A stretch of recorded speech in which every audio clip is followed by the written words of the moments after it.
Sadhu.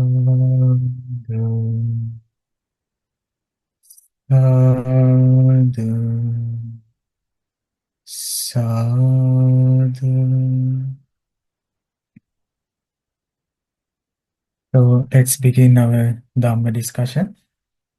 I hope everyone is doing good. Okay. So, my dear friends, in our last week session, we studied about the impermanence according to the Buddhist teachings. So there we learned how this impermanence work and what are the features of the impermanence. So if I were to ask from you, so what are the features of impermanence? What is impermanent?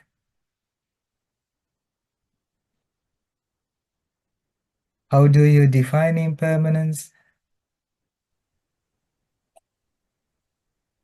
It's changing, Bhante. Yeah, it is changing. And how did we learn in our last week about impermanence? Do you remember that we learned impermanence is something arising is Falling. discerned, yeah, vanishing is discerned, and in the same time, when it functions, there is this changing is discerned, alteration is discerned. So then we learned that is impermanence according to the Buddha's teachings. Okay. So among what are these impermanent? Nature is visible. If somebody were to ask that question, how do you answer? Among what? Impermanence is visible. It's the ears, it's the eyes, Yes, the it is nose, in the our smell, all eye, the senses yeah, internal senses, and, eye, and ears, sense so objects on. Yes. sense objects. Yeah, and also among the sense objects like sight, sound, so on. So in that, with the support of that teaching, we learned so the consciousness also impermanent because consciousness, according to the teachings, Buddha have taught us the consciousness is dependent. Consciousness dependent on the eye and the sight, ear and the sound, nose and the smells, tongue and the taste, body and the tactile objects, mind and mental object.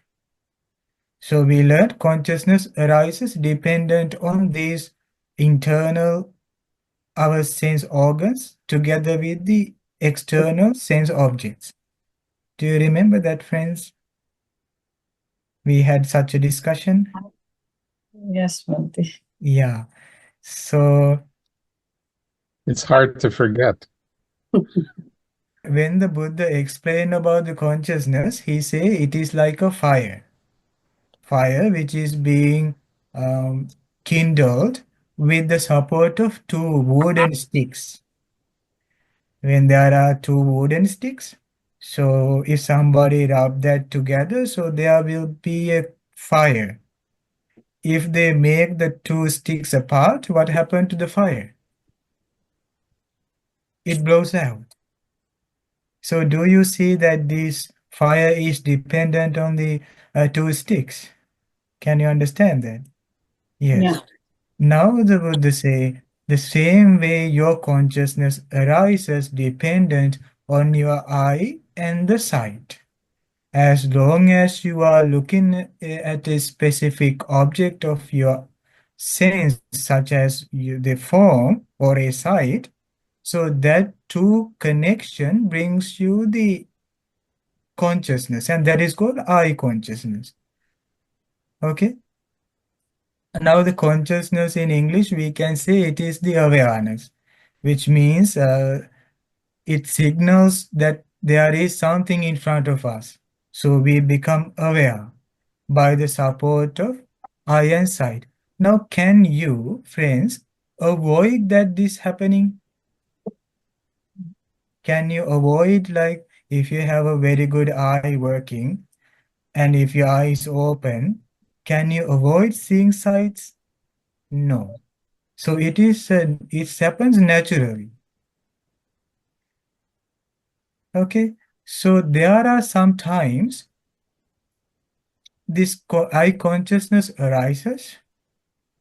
Let's say now when we see the sight, eye consciousness arises. As soon as consciousness arises in the eye, so we get to know whatever in front of us.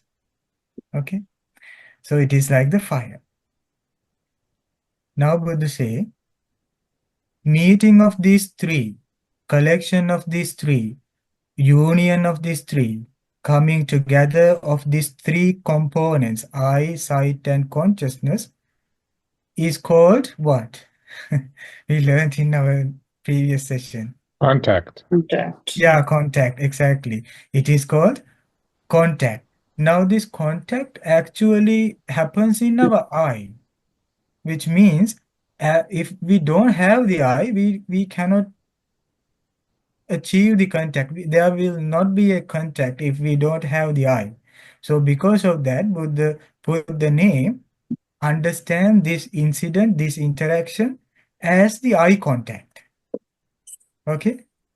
So now I see my friend. So there arise the eye consciousness. Now then, as soon as these three components are available, I get the eye contact. It is called eye contact. Now you are looking at the screen, you are seeing my picture, and you are seeing it through your eye, and you have this consciousness in between to bridge and the yoke your sight. Okay. Now this whole thing is the eye contact. Okay. So you can tell after the finishing the discussion, I talked with the Bhante and I had a contact. I had an eye contact. Okay. So these are technical words Buddha use, technical terms. Even in the science, sometimes people like the scientists explain about the theories and some concepts. They use these technical terms. Normally, for the water, they say H2O, and to the oxygen O2. So we don't normally say that I drank H2O. What we say is that I drink water. So in the same way, this Buddha uses these words. This is consciousness, this is contact. It is said that Buddha did a very difficult task. It is like when there is ocean, somebody get the water from the ocean. Can you say that which rivers brought this water to the ocean? By looking at the water in the ocean? No.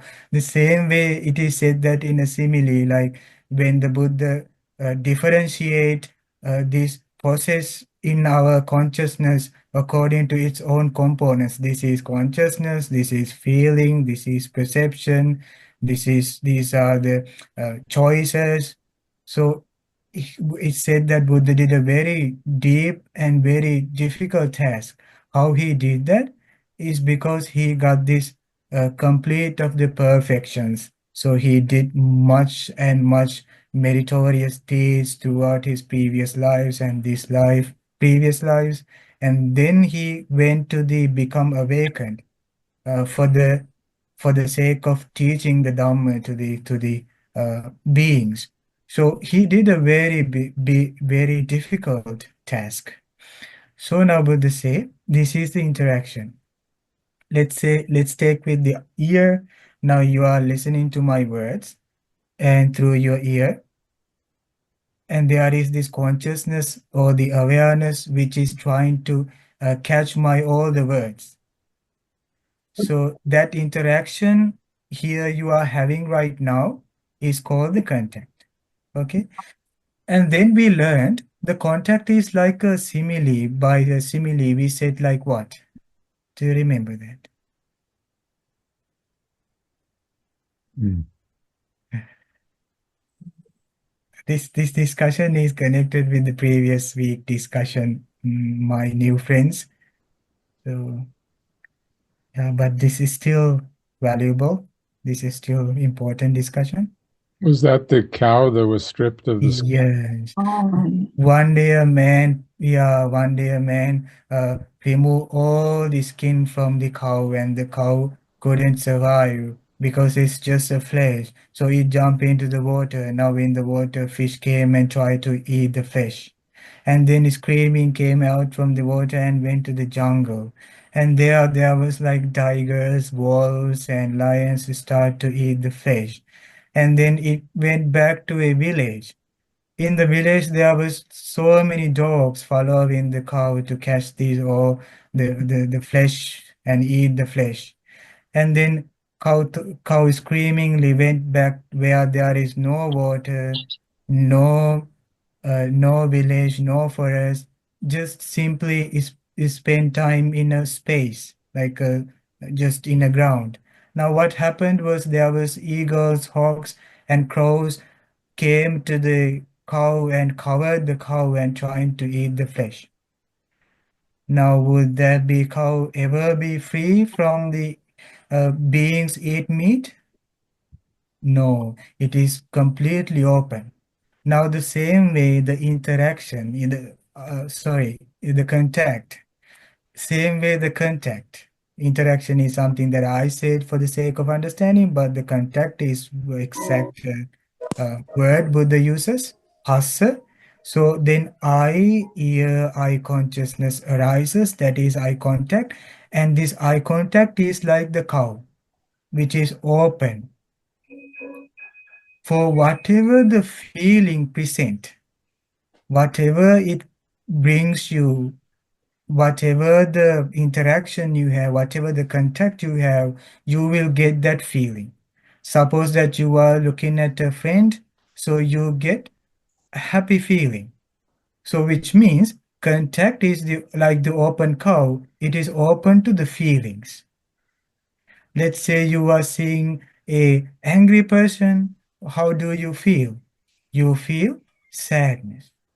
Let's say a person you don't know, so how do you feel that? So you feel neutral. Now do we have any other feelings apart from happiness, sadness, and neutral? What do you think? That's I what it. mean, here the feeling is actually um, our feeling tone, our sensations. That is what they are feeling. So there will be happy feeling, sad feeling, and neutral feeling. Happy feeling, sad feeling, neutral feeling. Now, when there is this contact, you gotta feel that feelings. You gotta experience the feeling, whatever there is with the contact.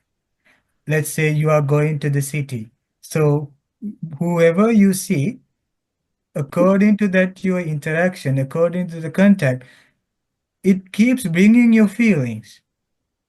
It keeps bringing your happiness, sometimes sadness, sometimes neutral, and it keeps changing. Now, if I ask you this question, now let's say there is a sad feeling.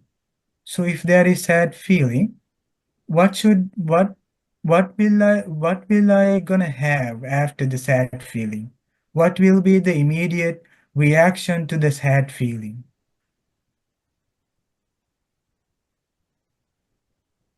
We learn from the Dhamma what normally when we get a sad feeling, what will happen to us?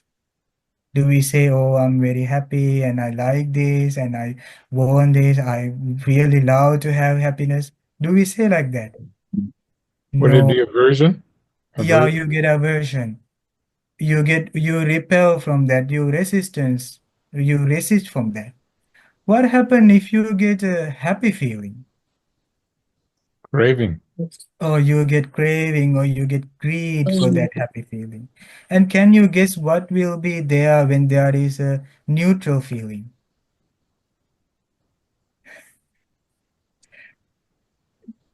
Do you think we have neutral feelings? yeah. Yes, we have neutral feeling explained by the Buddha like this. Neither happiness nor sadness, neither pleasant feeling nor sad feeling, which means in between. There is such a moment also. So we get ignorance or the delusion for this neutral feeling. Now, there is happy feeling, there is sad feeling, there is neutral feeling. And by what is this governed?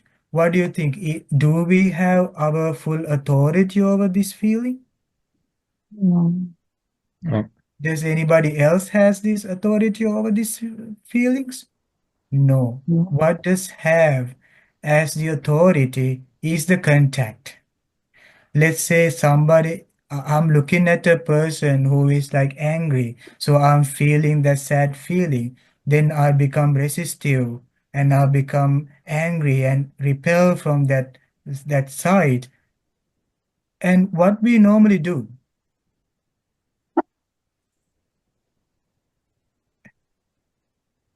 what do you do if there is a person is looking at angry? You change this your face. You look somewhere else. Then what happened? Your feeling, what happened to your feeling? So the feeling will naturally change. Let's say there is a beautiful person. So now you get happy feeling. Now because of the happy feeling, there will be the immediate result of craving or greed. So what happened to our face? Our face follows, our eyes follows that, right? You get attached. Yeah. Now, do you see this happy feeling and sad feeling is under the control of the contact? Can you understand that? Yes, Swami. Is it you are controlling your feelings? Or No. is that because of the contact is being controlled? Because of contact. Yeah, it is It is the contact which controls the feelings. If I were to say that I don't need this I don't need this sad feeling, what should I do? Is to change the contact. If I don't need to listen to someone is criticizing me, what I do? Perhaps I will run away from that place. I will escape from that place, or perhaps I will put my fingers in the sides of my ears so I don't listen to that. I don't hear that. So what I did was to trying to control the contact. I tried to control this interaction, what I was having in this situation. So which means our feelings are dependent on the contact. Okay, so let's go back to this the whole thing. Let's see. Now, during our previous session, we learned that the I meet up with the sight, and then there is this I consciousness arises, that is the awareness. And when these three adds together, that is the contact. And then we learned that it leads to the feelings. And all together, this is a process which is not under our control. It is being governed by conditions. So can we expect that may I never see anyone who looking at me angrily? Mm. No. May I never find anyone who talk to me angrily? No. Can we expect may I never have happiness, sadness, or neutral? No. Why? Because there is this ongoing interactions, ongoing contact.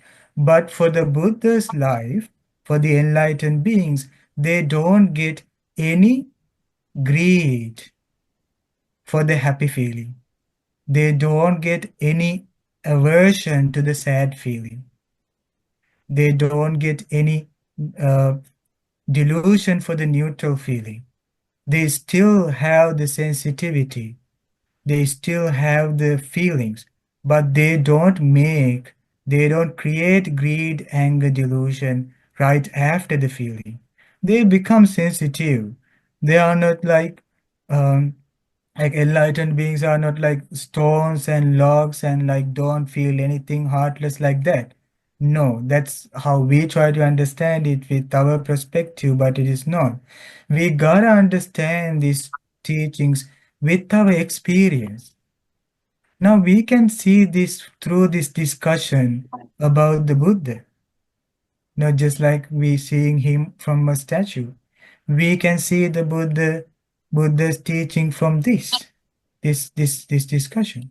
We can see the enlightened beings' lives with this discussion. Okay, friends. Now the Buddha say, now there is this process working on. So it is how we interact with the world and how that our internal senses and external senses will work. Now the Buddha say, we'll talk a little bit more about this topic because I want to share with you sutta after this, and that sutta will clear out this idea even more. Now let's suppose in my right side there is an angel. Okay, there's a beautiful person. Okay, let's suppose in my left side there is a dead body. Okay, how do we feel when we see a angel? Happy. Yeah, we get a happy feeling. Oh, this is an angel. How do we feel when there's a dead body? Sad. Oh, Sad sadness. or Oh, I feel so sad. Now, what's going on in here technically? Let's try to understand with these technical terms. Now you see this through your eye, you see the sight of the angel, and then your consciousness arises in order to let you know about this angel. So the hair, the skin, the color, the teeth, and all the shape and everything will be grasped by the consciousness. So it will collect, consciousness will collect all the details from the sight, and it lets yourself know. Now that is this knowing factor, so it will let you know. Now the I see the angel, the I consciousness arises. Now this interaction is contact, and then I start to feel happiness. I get more greed. Let's say I get greed, so I keep on looking at that person, that angel. Okay. Now I will change my head to the direction of the dead body. Okay. Now, what happened to my eye when I'm changing is that when I change in the head, what happened to the eye was that it changed.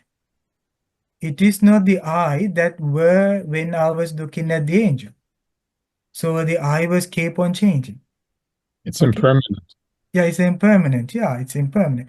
Now, what will gonna happen to the sight now? Do I have the past angel that I saw? No. Now I see the dead body. Okay. Now, what will happen to the consciousness? Now, the consciousness is start to capture all the details from the dead body. Now, see, this is oozing and this is swollen and there is hair.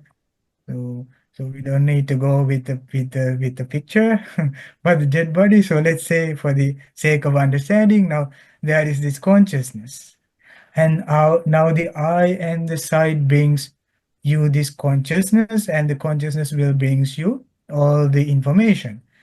Now there is this contact. Now the contact brings me the feeling. What would be the feeling now I'm having?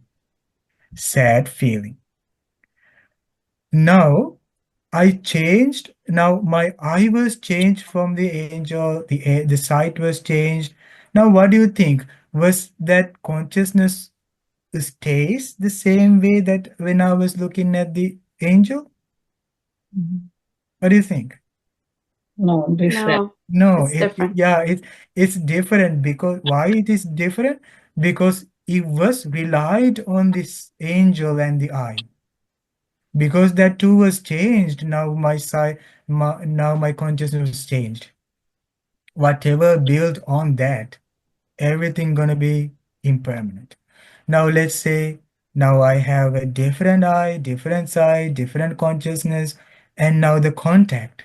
What do you think? Was that contact changed, or is that the same contact? It was Yeah. changed. Now if anywhere, at any time, if a contact were to change, what will gonna happen to the feelings dependent on the contact? Will that ever gonna be permanent? No, Changes. that feeling will definitely gonna change. And that's what we see. Now, can't we see this through our experience? We can. This is our story. We see the things, so we feel sadness, happiness, and neutral. But what brings us the pain is because that we react to that. We react to the happiness, we react to the sadness, we react to the neutral feeling. A reason why is because we couldn't see this as a dependent origination. This is dependent each. It is dependent on the conditions.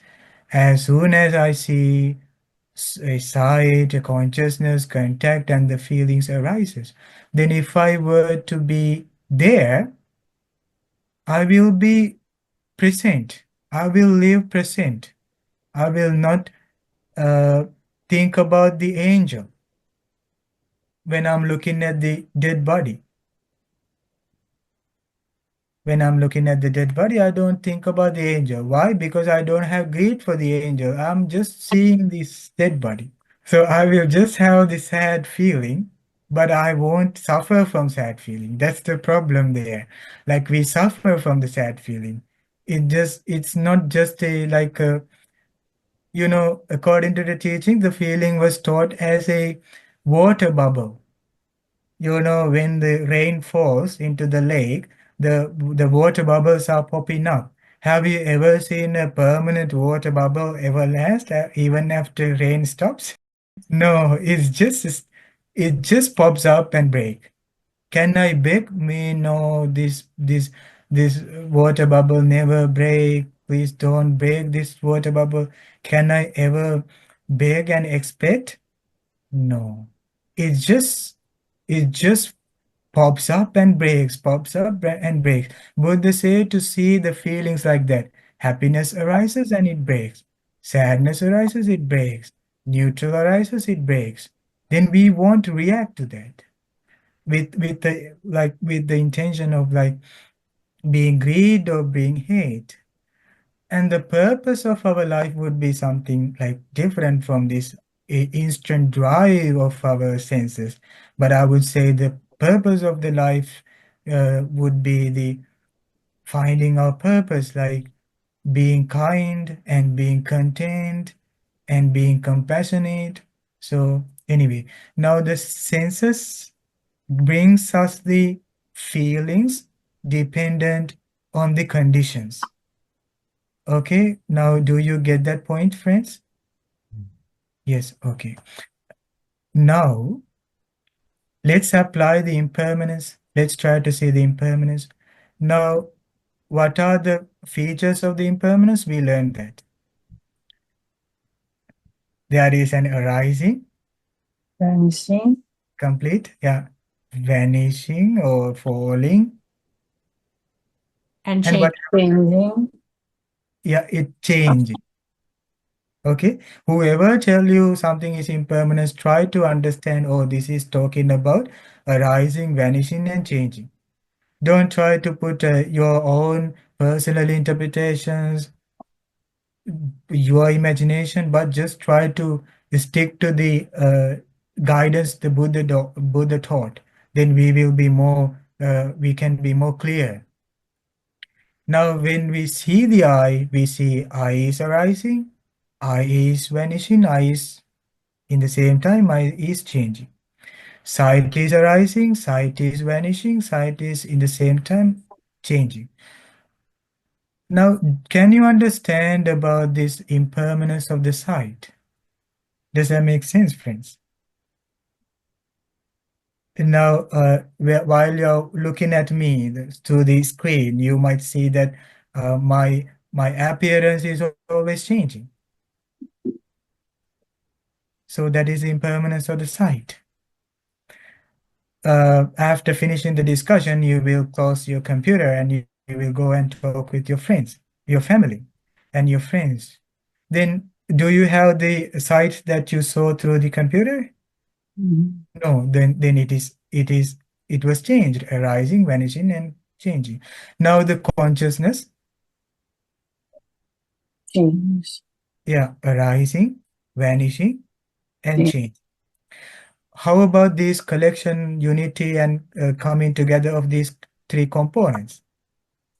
Arising, vanishing, and changing. And what will happen to the feeling?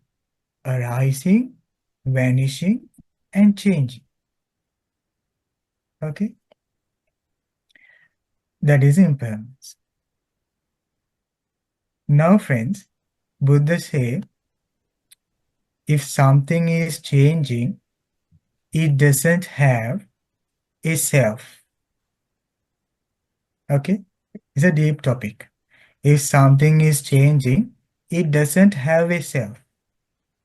What do we desire in our life is to have a permanent happiness, everlasting happiness, right? But because of this changing of the conditions, Buddha say there is no self, anatta. Okay, let's try to see and how the Buddha teach this according to a sutta teaching. I'm going to share the screen.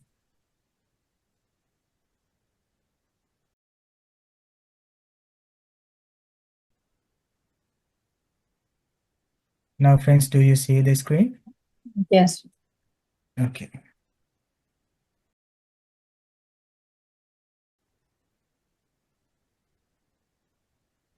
Now Buddha say, Chakku attatiyo vadeya tamna uppajjati. If anyone says the I is self, that is not tenable. That is the meaning of tenable. It is tenable means the Pali word is na uppajjati, is not tenable. There are like synonyms in other translations, like it say does not obtainable, does not obtain, is not justified, is not acceptable. So I would use this not acceptable. So now Buddha say, if anyone says the I is self, that is not acceptable. The arising and vanishing of the I is evident. Now it is evident for us that I is changing, arising and vanishing. Arising and vanishing of the I is evident. So it would follow that one's self arises and vanishes.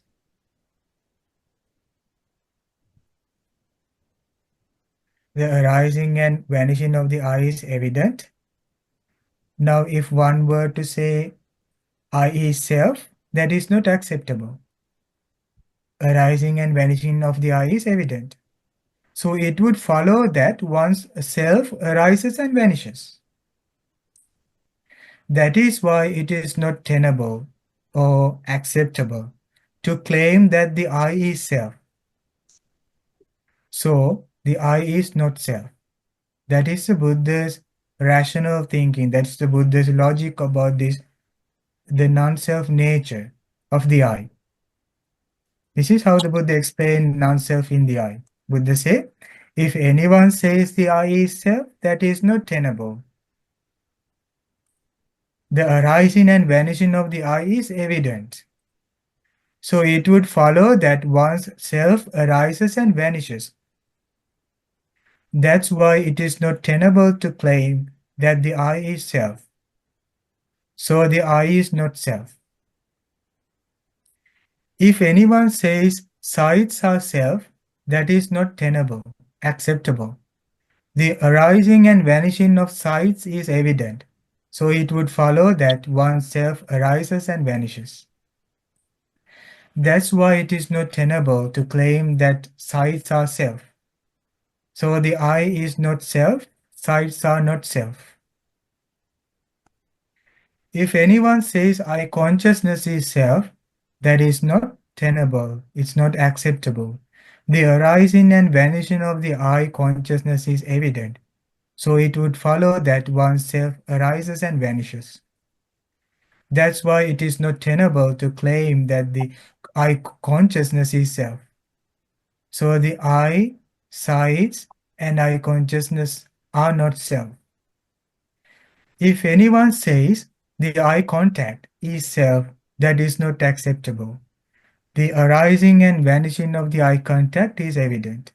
So it would follow that oneself arises and vanishes. That's why it is not acceptable to claim that eye contact is self. So the eye, sides, eye consciousness, and eye contact are not self. If anyone says feeling is self, that is not acceptable. The arising and vanishing of feeling is evident. So it would follow that oneself arises and vanishes. That's why it is not acceptable to claim that feeling is self. So the eye, sides, eye consciousness, eye contact, and feeling are not self. This is the most interesting and beautiful part. If anyone says craving is self, that is not tenable. The arising and vanishing of craving is evident. So it would follow that oneself arises and vanishes. That is why it is not tenable to claim that craving is self. So the eye, sides, eye consciousness, eye contact, feeling, and craving are not self. Okay?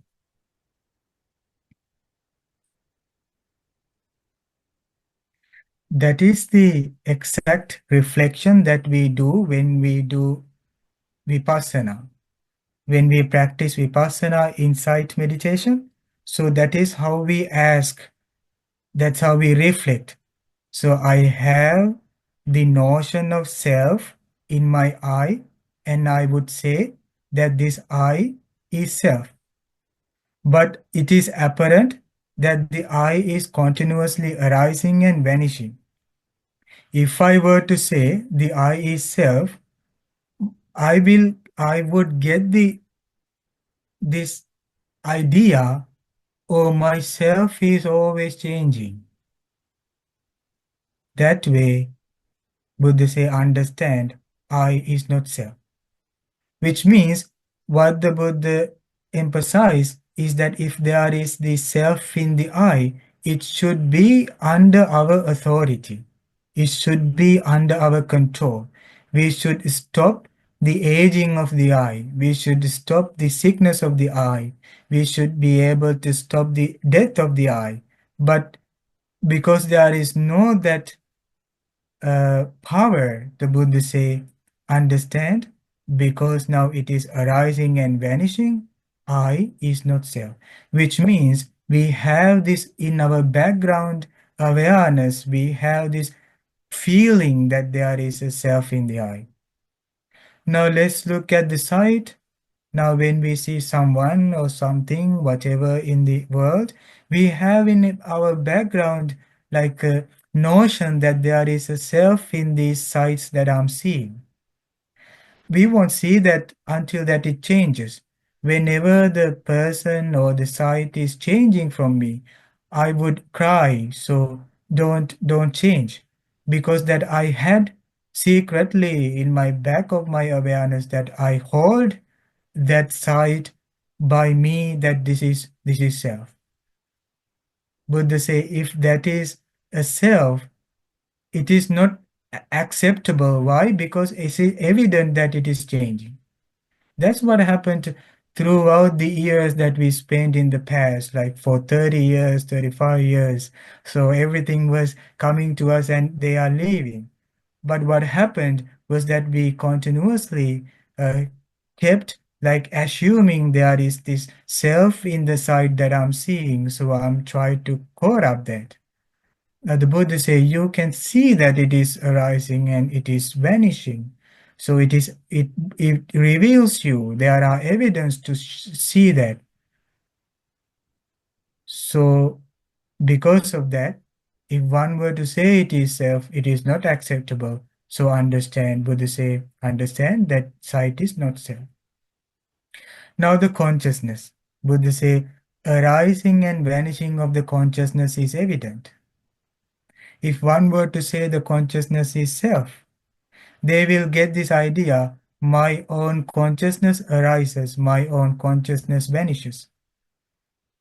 That's that way, Buddha say consciousness is not self. Because it's dependent, because it's arising and vanishing. If somebody were to say contact is self, it is apparent that contact is always arising and vanishing. These interactions are ongoing change. If one were to say the contact is self, which means there is a notion of self to the contact. While we are watching something through the screen, while we are using our smartphone, we are seeing things, we have attachment to that contact, that interaction. Why? Because we have attachment to the feelings. So we don't want to let go of that interaction of our smartphone.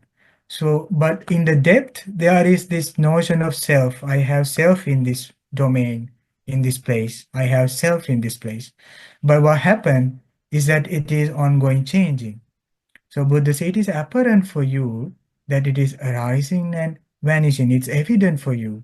So if one were to say, oh, this contact is mine, it is self, Buddha say that is not acceptable. So understand it is contact is not self. And the feelings. We create the attachment to the feeling by thinking that this is self. This feeling is self. I have a complete authority over this feeling. But Buddha say, you see feeling is changing. One day Buddha say, if somebody were to tell you the feeling is a self, feeling is permanent, or self, ask from them which feeling you prefer, which feeling you are saying that is self, which feeling is you are saying that it is permanent. Why? Because whenever you have happiness, you don't have neutral or sadness. Whenever you have sadness, you don't have happiness or neutral. Whenever you have neutral, you don't have happiness or sadness. If somebody were to say the feeling is self, ask from them which which feeling you are saying is self. Why? Because it's changing. So it reveals us, but this is only our talk. This is only our speech. This is only our discussion because we haven't seen it for ourselves. Now, through the concentration, when we develop mindfulness, it starts to reveal you how all this experience is working. It starts to show you how it is not self. So the Buddha say, eye is not self, sight is not self, eye consciousness, eye contact, and feeling is not self. So because of this view that there is a self is the core of suffering, of pain. One day there was a Buddha say there was a battle in between in the heaven. Okay, in the heavenly realm there was a battle. There were one group. They were with the god Sakka and together with his retinue, his force. And there was the other side, Titan's leader Vepachitti. Okay, Titan's leader Vepachitti together with his retinue. Now all these two forces, like two gods and the Titans, normally it says that they in the heaven they are fighting. Okay, they time to time have these fights. Now what happened was that the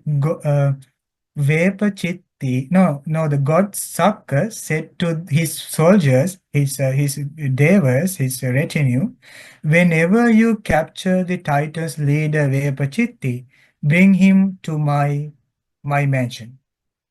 Okay, and then the Titan's leader said, when during the battle, if you were to call up the god Sakka, bring him back to my mansion. He will be in my mansion. Okay. So now what happened was that from the battle, the gods won. Titans defeated. Now the gods took this Titans leader to their, it's called this assembly hall. So in the assembly hall, they were in that place. Now the God's leader said to be that given a certain kind of a snare, certain kind of a trap called a divinely trap. It's called a divinely trap, a divinely bond. Now what was that? But so the God, it happens like this. Whenever the Titans leader think that the gods are bad, only the Titans are good. This God Saka is really bad, and they are very bad. I will run away from this place. I will run away from the gods, and I will run away from the assembly hall, and I will go to my mansion. Okay. Whenever that he think like that, the trap is that the Titans leader neck, Titans leader two arms, and Titans leader two legs become so much trapped, so much like tight. It will be more and more tight if that Titans leader think like that. The gods are bad, I will run away. But when the Titans leader think the gods are the best, gods are the perfect, gods are very good, very good. God is very good. God Saka is very intelligent and very good. When the Titans leader think like that, so the Titans leader said to be thinking that I will never run away from this place. I will stay in the God's mansion in this place. Now it said that whenever the Titans leader think like that, his bond that he had around his neck, arms, and the legs become looser and looser and looser. And after some time he's enjoying the divinely pleasures in that place, in the assembly hall, like food and all the divinely pleasures. Now Buddha say that is the trap the god Saka gave to the Titans leader. Buddha say this self-making, I-making, mind-making is much more deep and much more complex than that trap. When you think it is I am myself, it is me, it is mine, I am myself, so the trap become more and more tight, more and more tight. So the suffering brings more and more stronger. Say that I'm in this interaction, I create myself. Now I'm having happy feelings. So this is I is mine, sight is mine, consciousness is mine, contact is mine, feeling is mine. The bond become more and more tight. So it become more and more difficult to let go, difficult to let go attachment. So that is why Buddha say to think I is impermanent, I is unsatisfactory, I is not self. That's why he said to think like that. Okay, friends. It's 8:25. Sadhu, sadhu, sadhu. So don't be scared to meditate non-self, because this is where that I see many people run away from the meditations. Actually, I actually, when I meet a group of people, I keep on sharing them some teachings and some guidance to the meditations. And at some point, I come to the place where I teach the impermanence. And that's where I lost all the friends, all the friends. So yeah, this happened throughout 2 years, many, like always, this happened. So actually, it is not misery. It is just trying to open up to our life, to see the things as it is.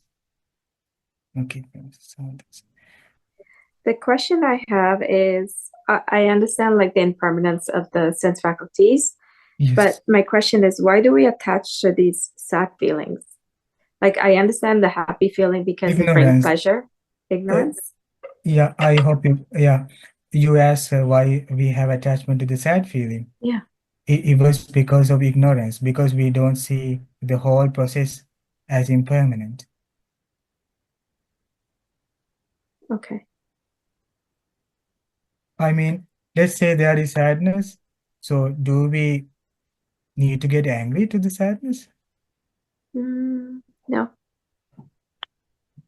So, okay, why do we get angry for the sadness? Why we try to run away? Why we try to repel and resist from the sad feeling? Why? What is the reason for that? Is it because we don't want to feel the feeling? Because it's Well, I would too say painful? I would say it is because we don't know about sad feeling is impermanent. Mm. That's why we get angry. That's why we get repel and like resistance.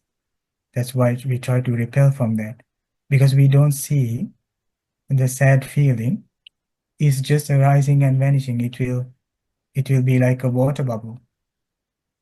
So I need to practice more. Well, yeah, whenever you see the sad feeling, try to see it as not self, impermanence, unsatisfactory. Okay, thank you. Thank you, Bhante. Bhante, so what happens if the situation that's causing the sad feelings is long lasting? I would say we need to see the impermanence of this process so that we will get more space to handle the situation, because we are normally attacked by the situation when something is happening to us. So then I think we gotta work for that. I mean, if there is a way, if it is threatening, we can change that situation, this interaction. So if it's everlasting, what do you mean by everlasting? Can you explain a little bit more? Well, I don't know about everlasting, but since in Buddhism, almost everything is kind of seen as impermanent, or a lot of the changing things. But I meant to say the situation that is causing the sad feeling, so it is long lasting. So it lasts for a longer time, which basically fuels your sad feelings for the over the course of many days or so, let's say. So how does that work? How can you see the impermanence in that situation? So you don't even know that the situation that's causing the sad feelings is going to end or not. So how do you see impermanence in that situation, I guess, is what I'm trying to ask. Actually, now you're asking from us like a normal level of seeing that. I mean, it's a normal way of like seeing that situation. But this is referring to the deeper level of understanding that situation in an impermanence way, which means what I'm going to tell, like there can be things, let's say, to grow older, like our eyes, ears at some point might uh, not be able to see the sight, wherever the sight, whatever the beautiful is the sight, whatever the beautiful the sound. Our ears might not be able to hear that. But but that changing takes so long. Like let's say after another 30 years or 40 years, it can happen to us. Like it is changing, right? So, but in this case, what it is meant by seeing that impermanence is that seeing that impermanence here and now in this very moment, like in deep down in the experience, is continuously changing. The side is continuously changing. Ear is continuously changing. I mean, if you deep down into the depth of that experience, you will see it's in a constant flux of changing. Even let's say you have a sad feeling, you get into the deep down into the sad feeling, what you will see is constantly changing. There is no one point where it stays. the feeling doesn't have a specific place which it stays, which is solid. It is continuously changing. If I were to expect that this moment will gonna be everlasting, this sadness will gonna be everlasting, can I expect that this sadness will gonna be everlasting? You don't even have that sadness. Like, I mean, you don't even have any control over that sadness to expect that it will change over time. Like, I mean, there's no self. Like we try to see it with the self. So I will get out from this sad feeling over time. So it is because I'm trying to see that myself will be better in the future. Ante, I think what Sibi is saying, that sometimes the sad feelings or whatever that emotional reaction is takes a long time. So in the moment when the emotion very deep, it's kind of hard to pull away from it. Like it's hard because you're so in the depth of it that it's gone too far. Like it's hard to come back when you know, to the point where you could sort of settle the emotion down or that sad feeling down. That for some people, for example, people who have anxiety or depression goes on for years. So you said one thing, which was the depth. Does that mean you look for what the cause of? No, I meant for No? the exact feeling of that emotion. Let's say I'm struck by a bad, like a sad emotion. So what I gotta do is to look deep, like the impermanent nature of the emotion. So that emotion, I might expect that this will gonna be for 2 or 3 days in the future, but I don't want to think like that, because if I got the correct view to the feeling that it is not self, this emotion, I cannot control this, then I won't make any like a notion depending on that feeling, that emotion, that this will gonna this will should change, because it itself is it itself continuously keep changing. We just have to see with a detached observation that this is arising and this is vanishing. What we normally do is that try to see this emotion is arising, vanishing, and changing. So that will slowly fade away, because the problems persist because we give them attention. So Attached to it. Yeah, we keep attaching to them, and that attachment is this self-view. So we make self-view to these emotions. This is me, this is mine, this is myself. That is why we want to let go that like the trap that was that divinely being, like being stuck. That way we need to think the other side, the other side of that notion. See that this is not self. So yes, friends. Yes, Bhante, that's true. I have been through that anxiety Yeah. before I start coming to the monastery, but as I started like understanding the Dhamma and about impermanence, Yes. like now I'm really out of that anxiety, I should say, because if I'm not permanent, how should be this feeling permanent? And whatever the cause of that sad feeling, they are also not permanent. So why am I holding myself to that? And I'm just suffering myself to the end of life, right? And I don't want that. So that starts helping me like getting out of anxiety. Yeah, sadhu. That's it. Thank you so much for joining with me. So may you soon be able to realize the Four Noble Truths in this Gautama Buddha's dispensation. Sadhu, sadhu, sadhu. And may, by the power of this merit, may we have all the happiness in this very life and also in our next life, and may we soon be able to realize the Four Noble Truths in this Gautama Buddha's dispensation. Sadhu, sadhu, sadhu.